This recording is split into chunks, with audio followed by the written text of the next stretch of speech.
Everyone, আসসালামু আলাইকুম। This is me Ayesha Hossain and welcome to my new video. সবাই কেমন আছেন? আশা করি সবাই অনেক ভালো আছেন। আমিও অনেক ভালো আছি। তো আজকের ভিডিও কিন্তু অনেক ইন্টারেস্টিং হবে আর অনেকটা ডিফারেন্ট হবে, বিকজ আজকে আমরা গেছিলাম ডানা পার্কে। এটা হলো মহাদেবপুরের ওখানে যে চত্বরটা থাকে, সেই চত্বরটা। তার সামনে দেখতে পাচ্ছেন আপনারা একটা মসজিদ। ওটা আমি ভালোভাবে ক্লিপস নেই, বাট তারপরেও দেখালাম, কারণ যারা ওখানে থাকেন বা গিয়েছেন তারা অবশ্যই জায়গাটা চিনতে পারবেন। আর ওখানে আমরা দাঁড়িয়েছিলাম কারণ অনেক পরিমাণ বৃষ্টি হচ্ছিল। দেন আমরা ডানা পার্কের ভিতরে আসি, আর এটাই হচ্ছে সেই ডানা পার্কের গেট। আমি ভেতরে ছিলাম, আর গেটের এই জায়গাটা সামনে সুন্দর করে গাছ আর অনেক সুন্দর করে ডেকোরেট করা আছে। তো আপনারা অবশ্যই সেখানে গেলে ম্যাপ দেখে যাবেন, আর ম্যাপ দেখে গেলেও আপনারা ভুল করবেন অবশ্যই, কারণ এটা অনেক বেশি ভেতরে। ম্যাপেও একদম ঠিকঠাক ভাবে বোঝা যায় না যে কত দূর বা কি কেমন কি, একদমই বোঝা যায় না। যার কারণে আপনারা ওখানে যাওয়ার পরে জিজ্ঞাসা করতে করতে যাবেন, তা না হলে অনেকবার ঘুরতে হবে। কারণ আমাদেরকে ঘুরতে হয়েছে, আমরা ম্যাপ দেখেছি, অনেকবার চেক করেছি, চিনতাম, বাট তারপরেও ম্যাপ চেক করার পরে আমাদেরকে ঘুরতে হয়েছে, কারণ এটা অনেক বেশি ভেতরে। দেন আমরা ভেতরে চলে যাই, কারণ ভেতরে ঢুকে আপনারা দেখতে পারলেন যে গ্যারেজ ছিল আর টিকিট কাউন্টার ছিল। দেন যে চত্বরটা ছিল ওখানে মেবি পানি থাকে, বাট আমরা যখন যাই তখন কোনো কিছু ছিল না। তারপর আমরা সামনে যাই, এগুলো দেখতে পাচ্ছেন রাইড আছে এখানে কিছু বাচ্চাদের। আর আমাদের ডান দিকে যেগুলো দেখছেন এখানে কিছু বাচ্চারা দোল খাচ্ছে, মানে এর ভিতরেও বাচ্চাদের রাইড আছে। আর সাথে তার ভেতরে যে একটি ছাউনি মতো দেখছেন ওখানে অনেক ফটো জোন আছে। দেন আমরা একটু সোজা চলে যাই যে সোজা কি আছে সেটা দেখার জন্য। তো সোজা গিয়ে আমরা দেখি যে ওখানে তেমন কিছু নেই, জাস্ট সুইমিং পুল ছিল। সেখানে ছেলে মেয়ে অ্যালাউ কি জানি না। আমরা যেদিন যাই সেদিন শুধু ছেলেদেরকে দেখেছিলাম। আর এটা একটু পুকুরের মতো ছিল ছোট, সামনে এখানে মাছও ছিল, আর ওটার উপর দিয়ে একটু ব্রিজ টাইপের করা। আর এই জায়গাটা হচ্ছে আপনারা যারা পিকনিকে যাবেন তাদের জন্য রান্না বাড়া বা বসা থাকার এরকম একটা মানে পিকনিক স্পটের মতন, যেহেতু এটা একটা পিকনিক স্পট। আর এখানে এত পরিমাণ গাছ ছিল যার কারণে অনেক বেশি ভালো লাগছিল দেখতে। সাথে কিছু হরিণের, কিছু বাঘের এরকম মাটি দিয়ে সব মূর্তি করে রাখা হয়েছিল। আর অনেক বেশি গাছ ছিল, আর গাছগুলোর নাম লেখা ছিল। সাথে কিছু স্টল ছিল ভেতরে, আইসক্রিম বা শরবতের, বা একটা রেস্টুরেন্ট ছিল, ফুচকা, কসমেটিক, অনেক কিছু স্টল ছিল। তারপরে এইগুলোতে আরো সামনে গেলে হাতি দেখতে পাবেন বা আরো অনেক কিছু ছিল, বাট আমি সেদিন ভালোভাবে পিকচারও নিই নাই।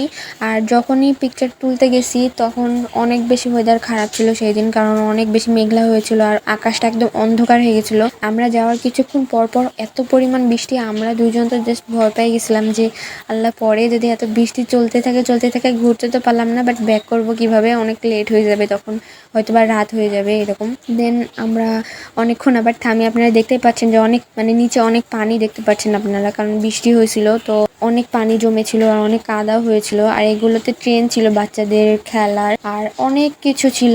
বললামই তো, হাতি ছিল, ঘোড়া ছিল, বাঘ ছিল, মানে মাটি দিয়ে যে এগুলো করে রেখেছে আর গাছ, এই জন্য আরো বেশি দেখতে ভালো লাগছিল।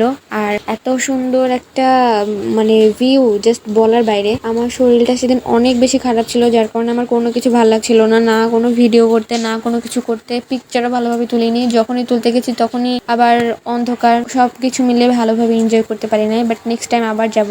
এই ডান সাইড, আমি এখন যে বাম সাইডে যাচ্ছি সেখানে দেখতে পাচ্ছেন আপনারা যে এখানে কিছু মানে প্রাণী রয়েছে, যেরকম আমার ঠিক মনে নাই, বাট হয়তো বা এখানে কিছু হাঁস ছিল, তারপরে বানর ছিল, এরকম অনেক কিছু ছিল। তারপরে এটাও কি আমার ঠিক মনে নাই, বাট ছিল, যাই হোক অনেক কিছু ছিল, আমার তখন মনে নেই। আর এটা একটা, এই ব্রিজটা যেটা ছিল এটা অনেক বেশি সুন্দর, কিন্তু আমি এখানে কোনো পিকচার নিতে পারি নাই, কারণ বললামই তো এমনি শরীর খারাপ ছিল। আর ওখানে অনেক বেশি মানুষ ছিল যারা একদমই প্লেস দিচ্ছিল না অন্যদেরকে পিকচার তুলতে। এই জিনিসটা খুব খারাপ, অন্যদেরকেও সুযোগ দেওয়া দরকার, নিজেরা পুরোটা না নিয়ে থেকে। দেন আমরা আরো সামনে চলে আসলাম, আর এই জায়গাটায় অনেক বড় একটা পুকুর ছিল, বিকজ যেখানে বোট ছিল।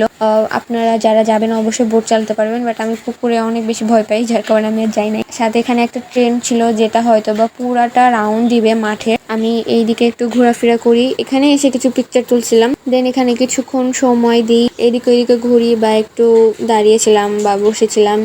তারপরে ট্রেনগুলো দেখছিলাম, আবার পুকুরে অনেক কিছু, এখানে অনেকটা টাইম দিয়ে দেন আমরা আবার আরেক সাইডে যাই। মানে ওখানে আমরা দেখলাম যে অনেক বেশি সুন্দর, তো ভাবলাম যে ওখানে যাই, গিয়ে কিছু পিকচার তুলবো বা কিছু ভিডিও করব। আপনারা ভিডিও দেখেছেনই অনেকদিন আগে। আর সামনে যেতেই দেখি যে একটা ঘোড়া ছিলাম, সেখানে ছবি তুলতে যেতে চাইছিলাম, বাট আমার এত পরিমাণ ভয় লাগতেছিল, বাট আমাকে বলতেছিল তুমি যাও যাও, আমি দেখছি, আসবে না। দেন তারপরে আমি যাই, গিয়ে কিছু ভিডিও, কিছু ছবি তুলি, মানে জাস্ট 2টা ছবি তুলছি।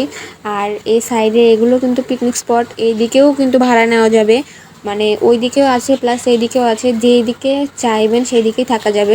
দেন এই ঘোড়াটা দেখছেন, এই ঘোড়াটা কিন্তু মানে শান্ত দেখতে বাট অনেক বেশি লাফঝাপ করছিল, যার কারণে আমার ভয় লাগছিল। আর সামনে বাস যাচ্ছিল, কিছু কবুতর ছিল। দেন আমি এখানে আবার চলে আসি কিছু পিকচার বা কিছু ভিডিও নিতে, বাট কোনো কিছু হয় নাই, এত বেশি কালো লাগছে কারণ অনেক বেশি অন্ধকার ছিল, তাই আমাকে দেখতে অনেক বেশি কালো লাগছিল তখন, তাই আর কোনোই ছবি তুলি নাই। দেন এইটার নিচে কোনো কিছু নেই, জাস্ট বাঁশ বা কোনো কিছু দিয়ে ব্রিজ দেওয়া। আমি তো জাস্ট মানে আমাকে সে জাস্ট জিজ্ঞেস করছে তোমার কি ভয় লাগছে, দেন আমি বলি সাহস করে যে না, আমি অনেক সাহস করে ওখান থেকে আসছি, বাট আমার লিটারেলি অনেক বেশি ভয় লাগতেছিল, কারণ আমার পানির উপরে যে কোনো কিছু হোক না কেন আমার অনেক বেশি ভয় লাগে। আর এটা আপনারা দেখতে পারতেছেন যে কত বেশি সুন্দর সুন্দর ফটো জোন। এটা কিন্তু ঢুকতে আমি যেখানে ডান পাশে দেখিয়েছিলাম আর আপনাদেরকে বলেছিলাম সেই জায়গাটা অনেক বেশি সুন্দর, মানে অনেক রকম ভাবে ডেকোর করা আছে, অনেকগুলো, জাস্ট 2টা 3টা বা 6টা 7টা না, অনেকগুলো। এখানে মেবি 14টা কি 15টার মতন এই পিকচারের যে ফটো জোনটা ছিল। তো আমি এখানেও খুব বেশি পিকচার তুলি নাই, বাট অনেক সুন্দর জায়গা ছিল।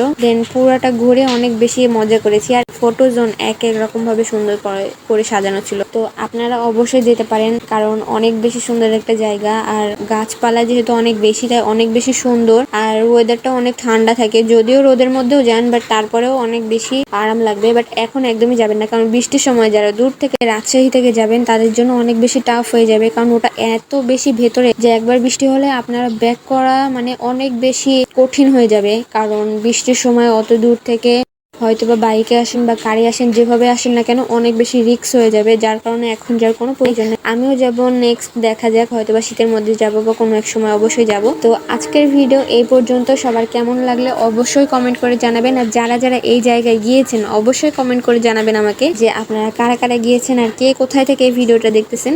তো আজকের ভিডিওটা এখানে শেষ করছি, নেক্সট কোনো ভিডিওতে আবার দেখা হবে। তো ততক্ষণ পর্যন্ত সবাই ভালো থাকেন, সুস্থ থাকেন, আল্লাহ হাফিজ।